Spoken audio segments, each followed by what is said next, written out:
지난 금요일 저녁부터 여러분들과 함께 말씀으로 교제할 수 있어서 저에게 너무나 큰 기쁨이었습니다. 계속 하나님을 미소짓게 하는 끝이 난 아름다운 인생 되시기를 간절히 축원합니다. 기도하겠습니다.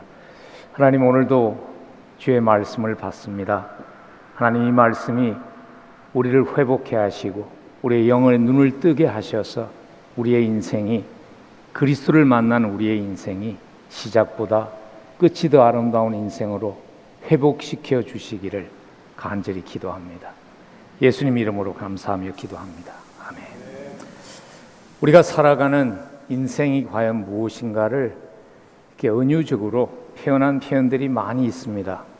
그래서 예전에 한국의 국민 가수셨죠, 최희준 씨는 인생을 나그네 길이라 그렇게 노래한 적이 있는 거 기억하시죠? 한 시인은 인생을 소풍으로 묘사했더라고요.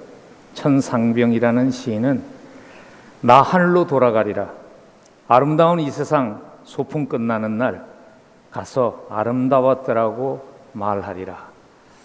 너무 아름다운 고백이라고 생각합니다. 근데 저는 개인적으로요, 인생을 묘사하는 많은 표현들 가운데 인생은 마라톤이라는 표현을 좋아합니다. 왜냐하면 마라톤의 특징이 무엇인가 하면 시작이 좀 부족해도 끝을 아름답게, 끝을 승리로 마무리할 수 있는 그러한 운동이 마라톤이죠. 여러분, 인생을 살면서 좋은 출발을 할 수 있는 것은 축복입니다.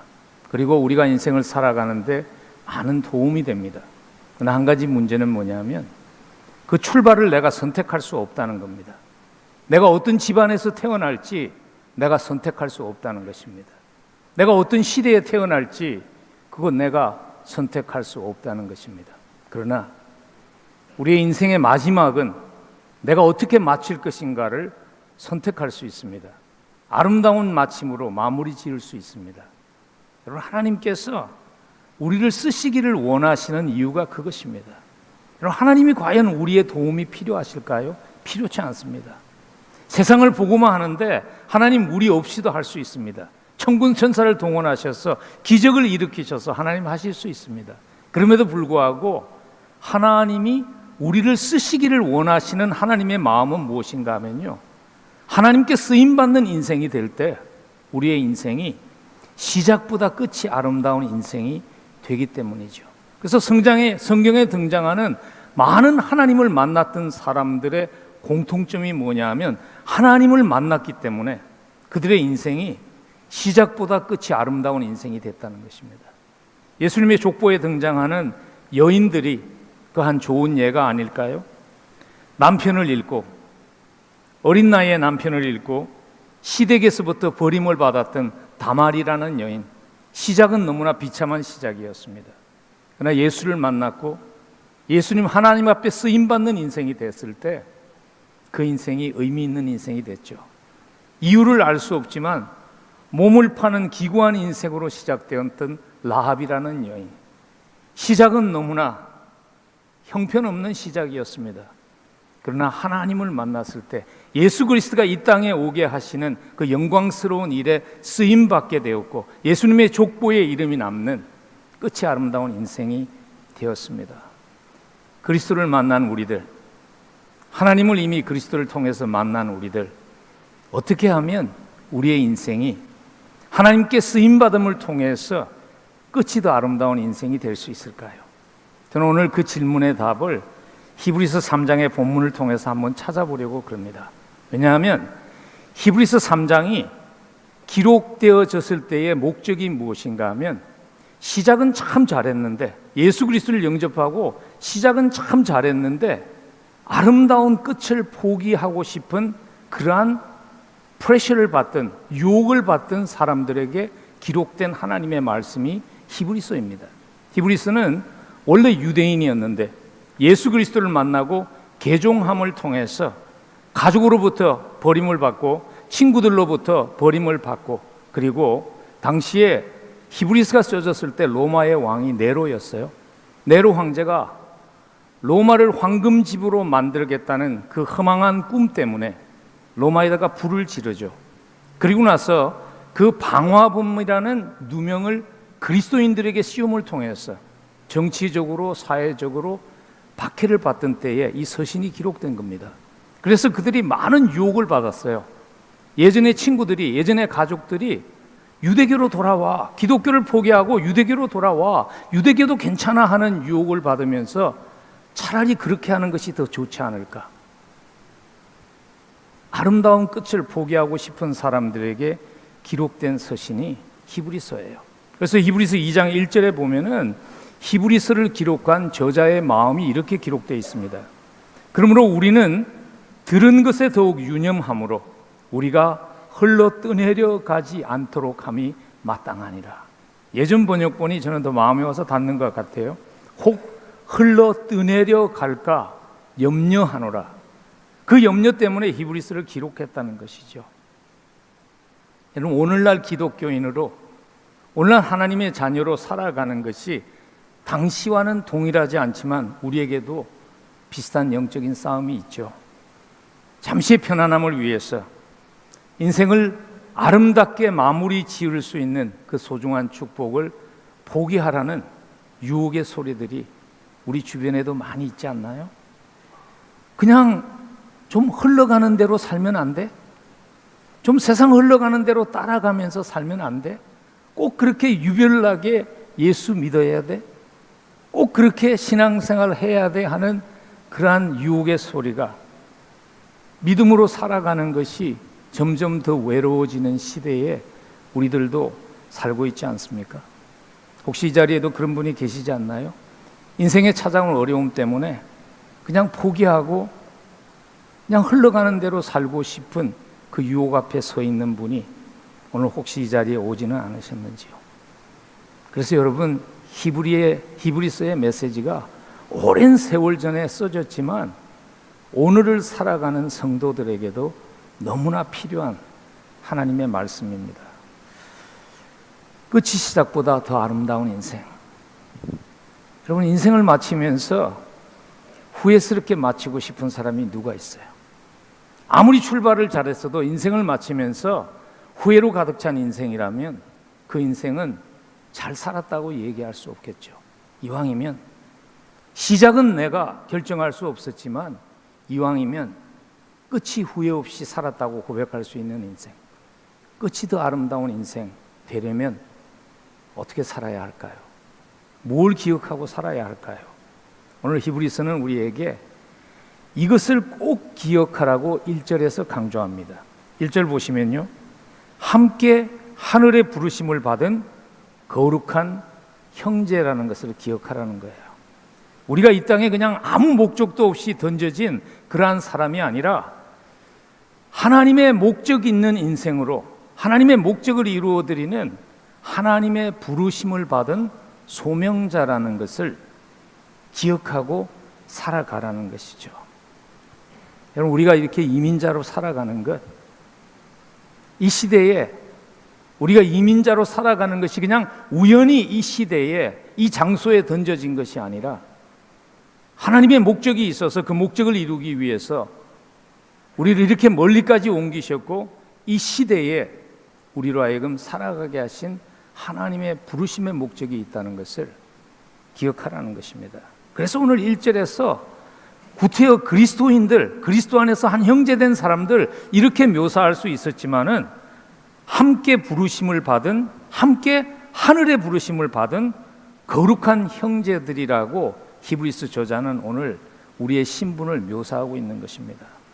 그러면서 히브리서 저자는요, 한 걸음 더 나아가서 우리가 받은 그 소명이 얼마나 소중한 가치가 있는가 하는 것을 하이라이트하기 위해서 예수 그리스도가 사도였다고 1절에서 밝힙니다. 1절 보시면요, 우리가 믿는 도리의 사도이시며 그 예수를 깊이 생각하라.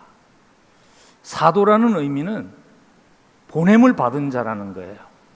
오늘 히브리서 저자는 예수님이 보냄을 받은 자로 오신 것과 같이 우리도 영광스럽게 하나님이 보냄 받은 자로 우리를 택하셨습니다 하는 것을 기억하라는 것입니다. 성경 전체에서요, 예수님을 사도라고 칭하고 있는 곳은 오늘 히브리서 3장 1절이 유일한 하나님의 말씀입니다. 소명의 가치를 알지 못하면 소명을 포기한 채 사는 실수를 하게 됩니다. 그래서 히브리서 저자는 예수님께서도 하나님께서 사도로 보내신 그 소명의 가치가 무엇인지를 아셨기 때문에 소명을 끝까지 감수하고 감당할 수 있었다고 히브리서 12장 2절에서 이렇게 기록합니다. 믿음의 주요 또 온전하게 하시는 이인 예수를 바라보자. 그는 그 앞에 있는 기쁨을 위하여 십자가를 참으사 부끄러움을 개의치 아니하시더니 하나님 보좌 우편에 앉으셨느니라. 오늘 예수님이 마음에 두셨던 소명의 가치를 히브리서 기자는 그 앞에 있는 기쁨 때문이었다고 표현합니다. 그 기쁨이 무엇이었을까요? 아마 여러 가지 있을 수 있습니다. 근데 히브리서에서 보냄받은 자로 오신 예수님이라는 맥락에서 이해한다면 그 앞에 있는 기쁨은 다른 것 아닙니다. 여러분과 제가 십자가를 통해서 구원받는 것이었습니다. 그래서 예수님이 십자가에서 내려오실 수 없었습니다. 십자가에 달리셨을 때 조롱했잖아요. 네가 정말 메시아면, 당신이 정말 하나님의 아들이면 천군 천사를 동원해서 자기를 먼저 한번 구원해 보라고 그럴 때 예수님이 그렇게 하실 수 있었습니다. 근데 그렇게 하실 수 없었던 이유는 무엇인가 하면 우리 때문이죠. 내려오시면 우리가 구원받지 못하는 거예요. 여러분, 우리가 그렇게 사랑받은 자들입니다. 그 가치 때문에 예수님이 포기하지 못했다는 것이죠. 여러분, 우리의 인생을 보면요, 나에게 있어서 포기할 수 없는 가치 있는 것들 치고 대가를 지불하지 않고 얻은 것은 거의 아무것도 없습니다. 그래서 소명이라는 그 말이 우리에게 조금 부담으로 다가오는 이유가 뭐냐면 소명은 대가를 요구합니다. 그래서 우리가 소명을 두려워하지요. 소명 따라 사는 삶을 방해하는 그 두려움을 이기려면요, 먼저 우리가 가지고 있는 소명에 대한 잘못된 그 선입관을 버려야 합니다. 제가 한번 어떤 분에게 물어봤어요. 교인에게 소명이라는 단어를 들으면 어떤 마음이 듭니까? 어떤 생각이 드십니까? 그랬더니 그분이 솔직하게 이렇게 얘기하더라고요. 소명 따라 살아가면 하기 싫은 일을 하면서 살아가는 것입니다. 그러더라고요. 소명 따라 사는 삶이 뭐냐 하면 내가 하고 싶은 일은 하나도 못하고 내가 하기 싫은 일, 하나님이 원하는 일만 하면서 사는 것이 소명 따라 사는 삶입니다. 그러더라고요. 사실 그 생각이 우리 모두에게 조금씩 있지 않나요? 그래서 소명을 두려워하는 것이죠.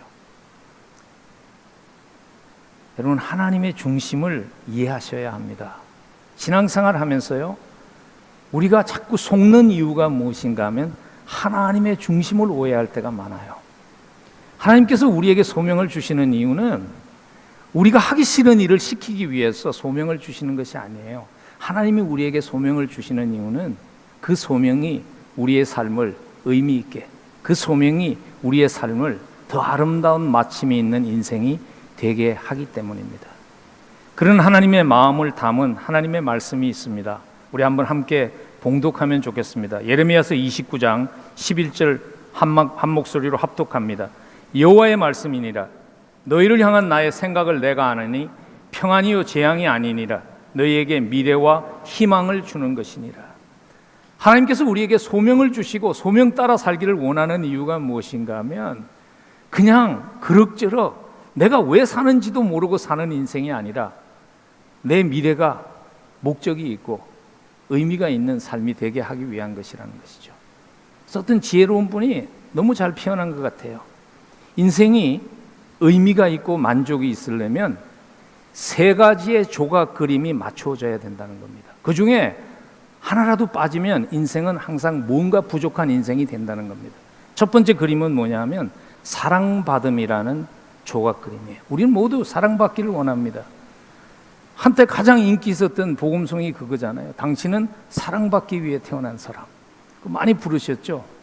저희 교인이 그러더라고요. 목사님이 그 노래 술집에서도 부른대요. 사람들은 누구든지 사랑받기 원해요. 그리고 두 번째 조각 그림이 뭐냐면 인정받는 거예요. 사람은 내가 꼭 있어야 하는 존재로 인정받기를 원합니다. 그래서 직장에서 열심히 일하시는 거잖아요. 아이들을 길러보면요, 어린 아이들이 부모가 뭘 하면 자꾸 옆에 와서 뭘 돕겠다고 그래요. 그 이유가 뭐냐면 자기도 필요한 사람으로 인정받기를 원하는 마음이 우리 사람 속에 있기 때문이에요. 근데 세상에서 인정받는 것의 문제는 뭐냐면 한계가 있다는 겁니다. 그래서 미국 사람들이 이런 표현을 많이 하죠. Been there, done that. 나도 그런 자리 있어 봤어. 나도 그런 거 다 해봤어. 근데 그거 다 별거 아니야. 그 얘기잖아요. 왜냐하면 세상에서 인정받는 것이 한계가 있어요. 그래서 꼭 필요한 것, 인생이라는 그 그림이 꼭 맞춰지고 의미가 있으려면 필요한 것이 무엇인가 하면 소명입니다. 하나님의 부르심입니다.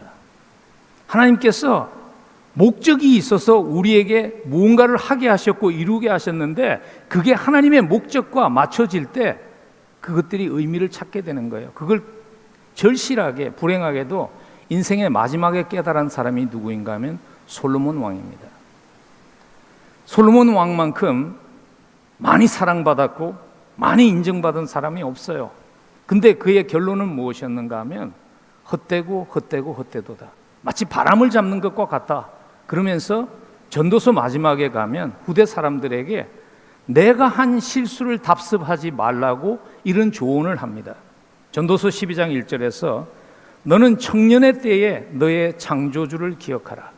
그 공고한 날이 이르기 전에 나는 아무 낙이 없다고 할 해들이 가깝기 전에 그러면서 12절과 13절에서 이렇게 말씀합니다. 많은 책들을 짓는 것은 끝이 없고 많이 공부하는 것은 몸을 피곤하게 하느니라. 일의 결국을 다 들었으니 하나님을 경외하고 그의 명령을 지킬지어다. 이것이 모든 사람의 본분이니라.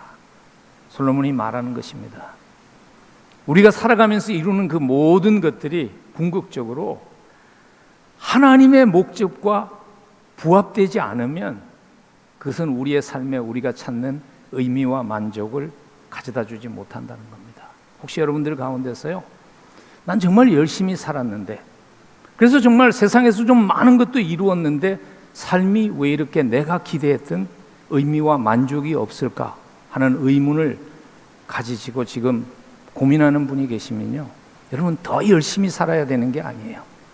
더 많은 것을 이루어야 되는 거 아니에요. 더 많은 인정을 받아야 되는 것 아니에요. 이미 하나님께서 여러분들의 삶 속에 이룬 그것들이 하나님의 부르심이라는 하나님의 목적이라는 것에 연결이 돼서 쓰임받게 될 때 똑같은 인생이, 똑같은 성취가 우리의 삶에 다른 의미를 주는 것입니다.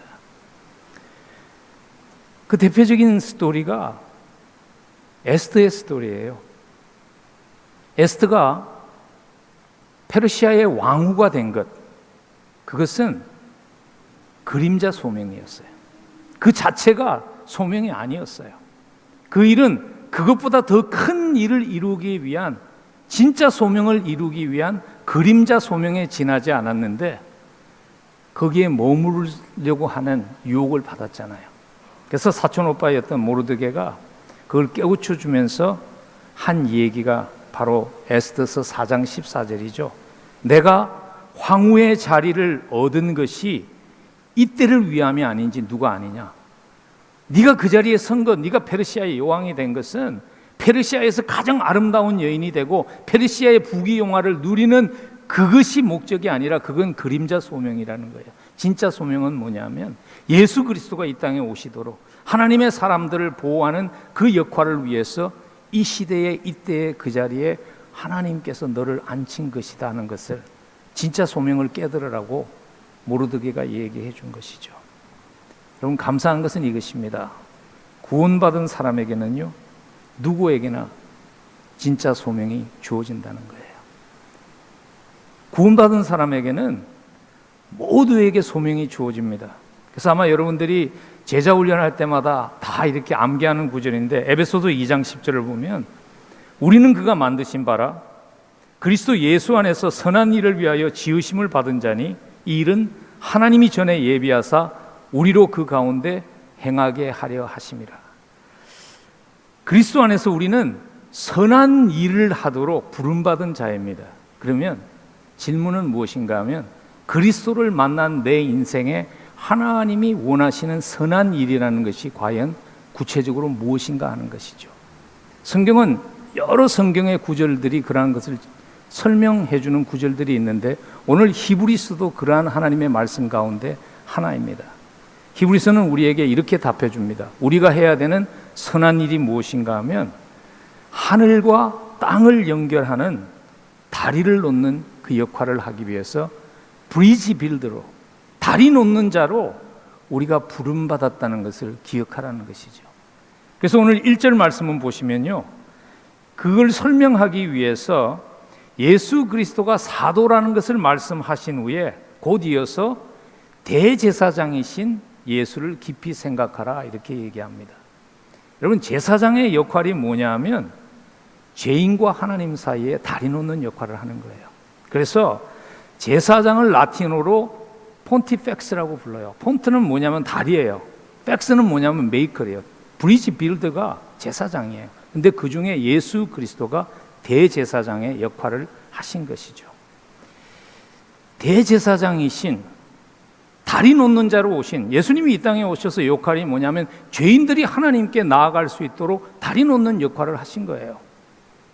그 역할을 하신 예수를 깊이 생각하라는 명령은 단지 지적으로 알라는 지적만의 부름이 아닙니다. 삶으로의 부름입니다. 성경이 우리에게 예수를 깊이 생각하라 하는 것은 그냥 예수를 지적으로 기억하라는 것이 아니에요. 그 삶에 동참하라는 삶으로의 부름입니다. 그래서 오늘 히브리서 저자는 예수님만이 다리 놓는 자 되신 것이 아니라 우리를 부르실 때 그 일에 동참하실 수 있도록 그 영광스러운 부름을 우리가 받았다는 것을 기억하라는 것을 설명하기 위해서 2절부터 6절 사이에 우리에게는 좀 이렇게 익숙하지 않은 생소한 비교를 합니다. 누구랑 비교를 하는가 하면 모세와 비교를 합니다. 왜냐하면 모세의 역할이 무엇이었나 하면 유대인들과 하나님 사이에 다리 놓는 자였어요. 근데 오늘 히브리서를 받았던 교인들이 받고 있던 그 유혹이 뭐냐 하면 돌아와 유대교로, 유대교도 괜찮아 하는 유혹을 받고 있던 사람들이니까 이렇게 얘기하는 거예요. 모세도 위대한 사람이야. 모세도 괜찮아. 돌아와. 그러니까 히브리서 기자가 비교하는 거예요. 그러나 모세와 예수님은 비교될 수 없습니다. 그래서 5절과 6절에 보면 이렇게 말씀하시죠. 또한 모세는 장래에 말할 것을 정언하기 위해서 하나님의 온 집에서 종으로 신실하였고 그리스도는 하나님의 집을 맡은 아들로서 함께했습니다. 종과 아들은 비교될 수 없습니다. 그 비교하는 이유가 무엇이냐면요, 예수님의 우월성, 예수님의 탁월성, 그것만을 얘기하려는 것이 아니에요. 우리가 섬기고 있는 예수 그리스도, 우리가 동참하고 살아가도록 부름받은 그 부름이 얼마나 소중한 부름인가를 다시 기억해야 하기 위한 의미가 있는 거예요. 그래서 오늘 6절 하반부에 보면은 그런 삶이 될 때 누리게 되는 특권과 축복을 하이라이트합니다. 우리가 소망의 확신과 자랑을 끝까지 굳게 잡고 있으면 우리는 그의 집이라. 그리스도 안에 공동체의 멤버가 되는 축복과 특권을 누린다.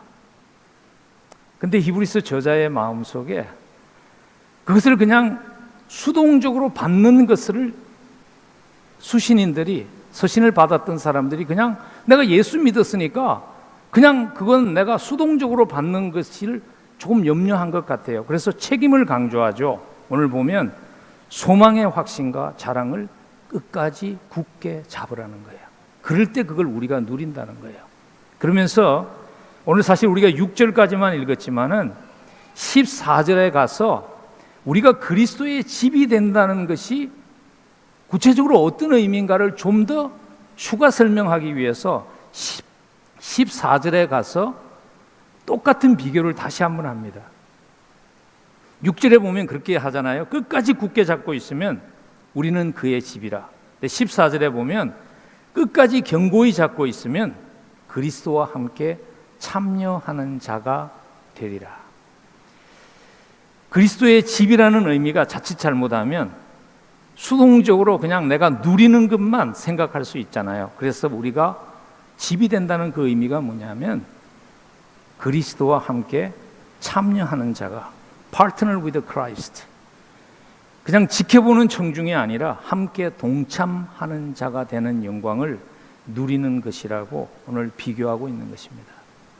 그래서 성경은요, 끊임없이 우리에게 얘기하십니다. 우리에게 주어진 영광스러운 직분이 뭐냐면 제사장이라는 거예요. 다리 놓는 자라는 거예요. 베드로전서 2장 9절, 너희는 택하신 족속이요 왕같은 제사장들이라. 제사장의 역할은 뭐냐면 다리 놓는 자예요. 여러분, 그렇다면 제사장으로 부름받은 우리들이 어디에다가 다리를 놓으며 살아야 할까요? 우리가 다리를 놓아야 할 곳은 어디일까요? 여러 가지 설명이 있을 수 있겠지만 저는 두 카테고리로 한번 잠시 설명을 해보면 좋겠어요. 교회적으로 우리는 어떤 다리를 놓아야 하나? 개인적으로 우리는 어떤 다리를 놓아야 하나? 교회적으로는요, 교회는 다음 세대와의 다리를 놓는 교회가 되어야 합니다. 왜냐하면 교회는 다음 세대가 없으면 교회는 존재하지 않는 거예요. 미래가 없는 거예요. 이민교회는 특별히 다음 세대가 없으면 이민교회는 존재하지 않습니다. 왜냐하면 요새는 이제 한국에서 비자 받고 오는 시대가 지났어요. 무비자 시대예요.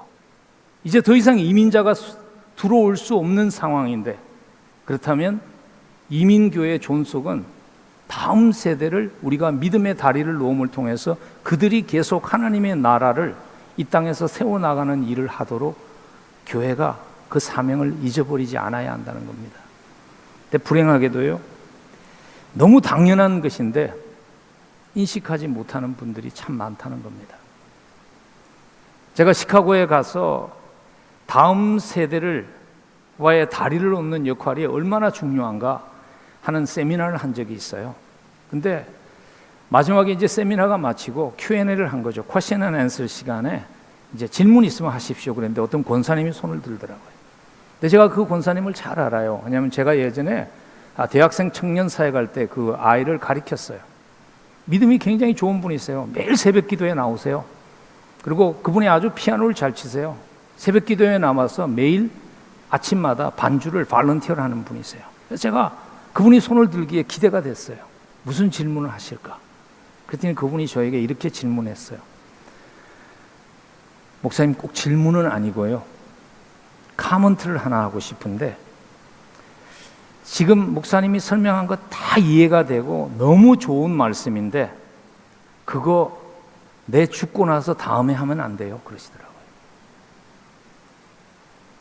변화가 그만큼 편하지 않은 거예요, 사람에게는. 제가 깜짝 놀랐어요. 여러분, 자칫 잘못하면 우리의 신앙이 내 앞가름만 하는 신앙생활이 되다가 하나님 앞에 섰을 때 내가 핏값 주고 산 그 교회는 어떤 모습으로 남겨놓고 왔냐고 물으실 때 답할 것이 없는 그러한 부끄러운 만남이 될 수 있습니다. 교회적으로 우리는 다리 놓는 자로서 다음 세대와의 다리를 놓아야 합니다. 개인적으로는요, 여러분들의 일상의 삶의 현장에서 다리 놓는 자가 되어야 합니다. 여러분, 사실 아무리 열심히 있어도 여러분 일주일이라는 삶 속에 주어진 시간 중에 몇 퍼센트를 여러분들이 교회에 와서 보내십니까? 제가 보기에는요, 아주 열심히 있는 분이 한 20% 정도 교회에 와서 보내는 것 같아요. 그러면 나머지 80%는 여러분들의 삶의 현장에서 보내는 거예요. 여러분의 삶의 현장을 돌아보시면 하나님께 나아가는 다리가 끊어진 사람들이 너무나 많지 않습니까? 누군가가 다리를 놓아줘야 할 그러한 사람들, 하나님을 만나고 인생이 회복되어야 될 사람들이 우리 주변에 너무 많지 않나요? 여러분, 한번 기도해 보시지 않겠습니까? 하나님, 내가 어떻게 다리 놓는 자로 살아갈 수 있을까요?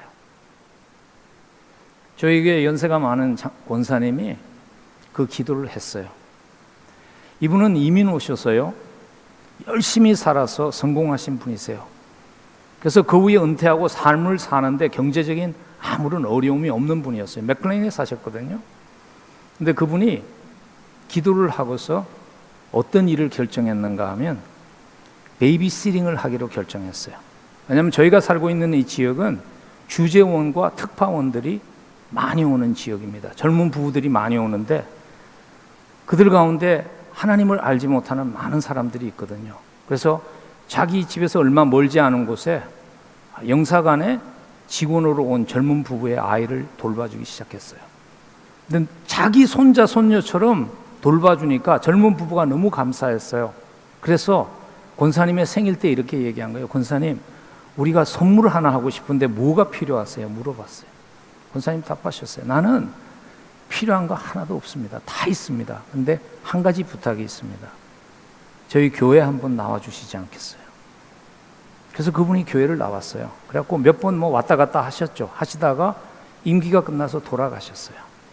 그리고 나서 또다시 워싱턴에 발령을 받아서 그분이 돌아오셨을 때 저에게 그런 간증을 하셨어요. 목사님, 제가 그 권사님의 사랑을 통해서 예수님을 만났습니다. 그분이 한국에 돌아갔어요. 정권이 3번 바뀔 동안에 계속 쓰임 받았어요. 대사로 쓰임 받기도 하고 차관으로 쓰임 받기도 하고. 제가 한번 그분의 도움을 받았거든요. 태국에서 고아 사역을 하는 아이들이 스태프들이 한국을 방문하고 싶은데 ETA가 안 되는 거예요, 갑자기. 그래서 가긴 가야 되는데 못 가서 안타까워해서 제가 그분에게 부탁해서 타일랜드에서 사역하는 타일랜드 사역자들이 한국을 방문할 수 있는 다리의 역할을 그분이 해주셨어요. 누군가 다리를 놓아주니까 그분이 또 다리 놓는 자의 삶을 사는 것이죠. 여러분, 하나님이 가장 기뻐하시는 것은요, 한 영혼이 주께 돌아오는 거예요. 여러분, 한번 그 문제를 두고 기도해 보시지 않겠습니까? 하나님, 나를 이렇게 준비하시고 이 자리에 세우셨는데 내가 어떻게 다리 놓는 자로 살아갈 수 있을까요? 하나님이 그런 기도 굉장히 좋아하십니다. 그리고 응답해 주십니다. 여러분의 삶이 다리 놓는 자로 살아가는, 그래서 하나님을 미소 짓게 하는 삶이 되시기를 간절히 축복합니다. 마지막으로 오늘 끝이 시작보다 더 아름다운 삶이 되기 위해서 히브리서는 우리에게 이렇게 살아야 한다고 말씀하십니다. 상처 입은 치유자로 세상을 치유하면서 살아야 한다고 얘기하십니다. 상처 입은 치유자라는 표현이 헨리 나우엔이라는 작가를 통해서 우리에게 이제는 친근하게 이미 소개된 그러한 타이틀이죠. 의미가 이런 거잖아요. 자신도 상처를 입은 존재이지만 바로 그 상처를 통해서 다른 사람을 돕고 치유하는 사람이 상처 입은 치유자예요. 여러분, 성경은요, 예수 그리스도를 상처 입은 치유자로 묘사합니다. 요한계시록을 보면 예수 그리스도가 승리하십니다. 근데 승리하신 예수 그리스도의 모습은요, 강한 모습이 아니에요. 상처 입은 치유자예요. 그래서 요한복음 5장 6절을 보면 보좌에 앉으신 이의 모습이 뭐냐면 죽임을 당한 어린 양입니다. 죽임을 당한 어린 양, 상처 입은 치유자예요. 우리에게 주시는 메시지가, 그리고 요한 사도에게 주시는 메시지가 이거죠. 당시에 세계를 제패하고 있었던 로마는 강한 힘으로 세상을 정복했어요. 근데 하나님의 방법은 다르다는 거예요. 하나님의 방법은 약한 상처 입은 자의 모습으로 죽임을 당한 어린 양이 세상을 이겼습니다. 그 메시지를 주는 겁니다. 근데 오늘 사실 히브리서에서도요, 저희가 지금 시간 관계상 깊이 들어가지 못하지만 똑같은 그 맥락으로 예수 그리스도를 우리에게 소개하기 위해서 저자의 노력을 볼 수 있어요. 오늘 1절 시작할 때 보면 예수를 깊이 생각하라 이렇게 시작했던 구절이 6절에 가면요, 그 타이틀이 변해요. 어떻게 변하는가 하면 그리스도는 이렇게 하면서 다리 놓는 그분이 누구신가 하면 그분은 상처 입은 메시아였습니다. 그걸 우리에게 말씀하시는 거예요. 왜냐하면 이미 히브리서 앞에서 얘기하셨거든요. 히브리서 2장 18절에서 그 메시아가 어떤 분인가 하면 그가 시험을 받아 고난을 당하셨은즉 시험 받는 자들을 능히 도우시는 상처 입은 치유자라는 거예요. 하나님께서 내가 너의 고통을 알아, 그렇게 얘기하실 수 있는 것은요, 그냥 지적으로 안다는 얘기가 아니에요. 내가 그 아픔을 당해봤어. 육신을 입고 이 땅에 오셔서. 그래서 하나님이 우리의 고통을 안다고 말씀하실 수 있는 거예요. 우리도 마찬가지입니다. 하나님께서 때로는 이 세상에 아무 상처 없는 완벽한 세상에 우리가 사는 것이 아니기 때문에 때로는 우리가 고난당하는 거 아세요? 하나님이 그걸 치유해 주세요. 근데 치유해 주시는 목적이 뭐냐면 그냥 나만 치유받고 행복하게 살라는 것이 아니라 치유받은 우리들이 또 나와 같이 상처 입은 사람들을 치유하는 그러한 상처 입은 치유자로 살아가게 하시기 위한 목적이 있어요. 그래서 사도 바울이 고린도후서 1장 6절에서 그 깨달음을 이렇게 기록합니다. 우리가 환난 당하는 것도 너희가 위로와 구원을 받게 하려는 것이요, 우리가 위로를 받는 것도 너희가 위로받게 하려는 것이라. 자기가 당한 상처가 그냥 자기의 회복으로 끝나는 것이 아니라 그 회복이 여러분들, 상처 입은 여러분들을 회복하는 그 역할로 하나님은 쓰시고 있습니다. 교회를 향한 하나님의 바람이 그것입니다. 교회가, 하나님의 자녀된 우리가 상처 입은 치유자로 세상을 치유함으로 다리 놓는 자의 역할을 하면서 살아가기를 원하십니다. 여러분, 이민교회가 가지고 있는요, 이민교회가 가지고 있는 정말 축복이고 이민교회만이 가지고 있는 강점이 뭔지 아세요?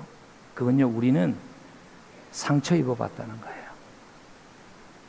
우리는 이민자로 살면서 아웃사이드로 살아봤어요. 아웃사이드로 사는 외로움을 알아요.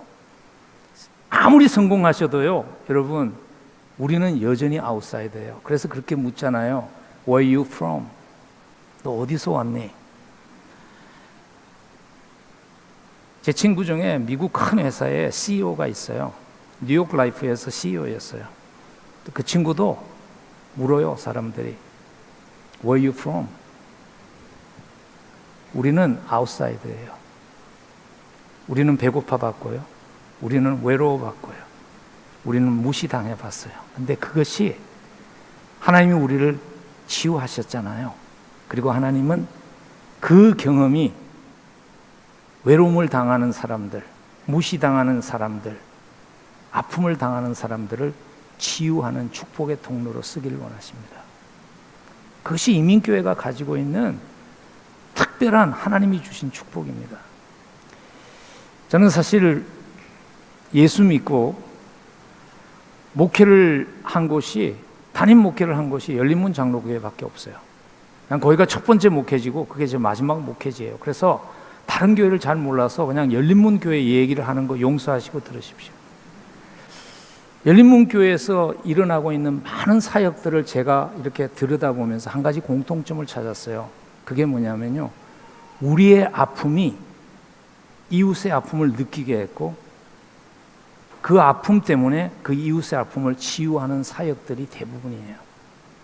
저희 교회에서 아프간과 이런 데 난민들, 많은 난민들이 저희 교회에 오잖아요. 저희 동네에 오는데 그분들을 위해서 영어를 가르쳐요. 근데 놀랍게요, 그 일을 누가 시작한 줄 아세요? 저희 교회 2세들이 많아요. 영어권 교회가 크거든요. 근데 영어권 교회에서 시작하지 않았어요. 왜냐하면 그들은 영어를 못해서 아픔을 당해본 적이 없어요. 미국 와서 살면서 영어를 못하는 아픔을 그들은 몰라요. 근데 1.5세로 살아본 우리 교회 집사님들이 그 아픔을 알아요. 그래서 그분들을 섬기는 거예요.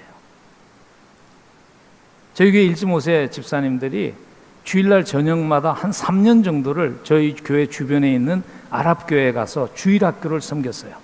주일학교를 아예 새로 세워서 섬겼어요. 왜냐하면 그분들에게 그 아픔이 있어요. 처음 이민교회가 세워졌을 때 부모들이 믿음이 없었어요. 김치 먹기 위해서 왔고 한국 사람 만나기 위해서 왔을 때 교회라고 왔지만 자기들에게 복음을 전해줄 사람들이 없었던 거예요. 근데 그 아랍교회를 보니까 아랍교회가 지금 그렇거든요.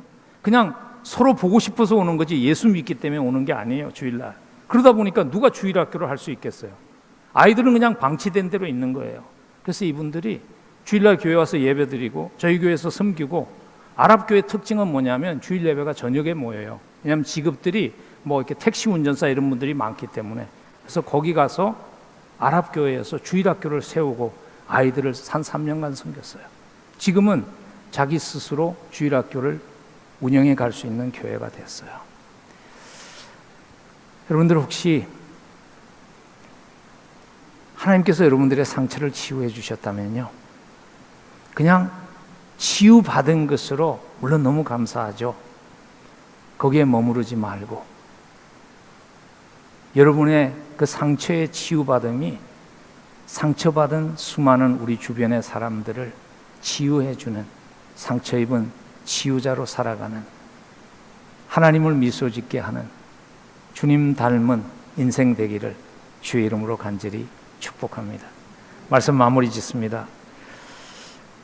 제가 사실 20대 초반에 예수님을 만나고 평생 그냥 기독교인으로 살았어요. 그리고 목회자로 살았어요. 그래서 세상을 잘 몰라서 아마 제 친구 목사님이 저에게 좀 견문을 높이라고 얼마 전에 가수를 하나 소개해 줬어요. 한 분을.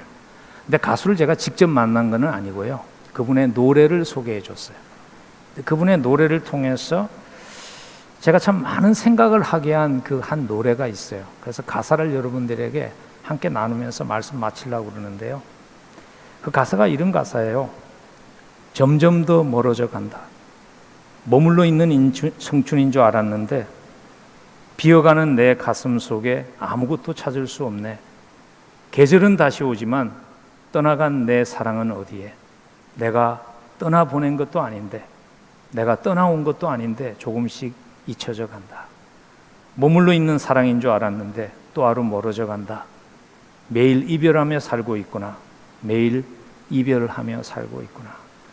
아마 뭐 대부분 다 아시는 노래죠. 여러분들은 이미 31세 때 젊은 나이로 요절한 김광석이라는 가수가 불렀던 30쯤에라는 노래예요. 떠나보낸 것도 아닌데, 떠나온 것도 아닌데 조금씩 잊혀져 간다. 매일 이별하며 살고 있구나.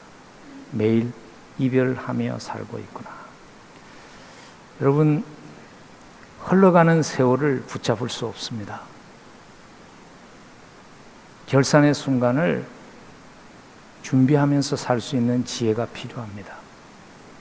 우리를 불러주신 분이 있다는 것은요, 그 불러주신 분 앞에 결산하는 순간이 있다는 것을 또 얘기하는 거예요.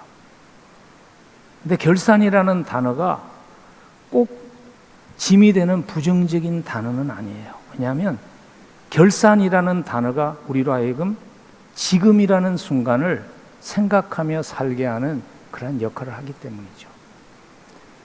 말을 키우시는 분이, 홀스를 키우는 분이 저에게 이런 얘기를 한번 하시더라고요. 홀스는요, 그냥 아무것도 짐을 지지 않은 맨몸일 때 가장 빨리 달리지 않는답니다. 홀스는요, 가장 적합한 무게가 얹어졌을 때 가장 빨리 달린대요. 우리 인생도 그렇지 않나요? 결산이라는 결산이라는 그 짐이 우리에게 있기 때문에 우리의 인생을 의미 있게 달려갈 수 있게 되기를 간절히 축복합니다. 소명 따라 살았기 때문에 여러분의 끝이 시작보다 더 아름다운 인생 되기를 축복합니다. 주님 앞에 설 때 솔로몬의 고백이 아니라, 헛되고 헛되었다는 솔로몬의 고백이 아니라 하나님 내 잔이 넘칩니다 하는 다윗의 고백이 있는 끝이 더 아름다운 인생 되기를 주의 이름으로 간절히 축원합니다. 기도하겠습니다. 하나님 아버지, 왕이신 하나님을 높이고 섬길 수 있도록 불러주신 것 감사합니다. 더 아름다운 끝이 있는 인생이 되도록 지혜롭게 살 수 있는 은혜를 허락해 주옵소서. 예수님 이름으로 간절히 기도합니다.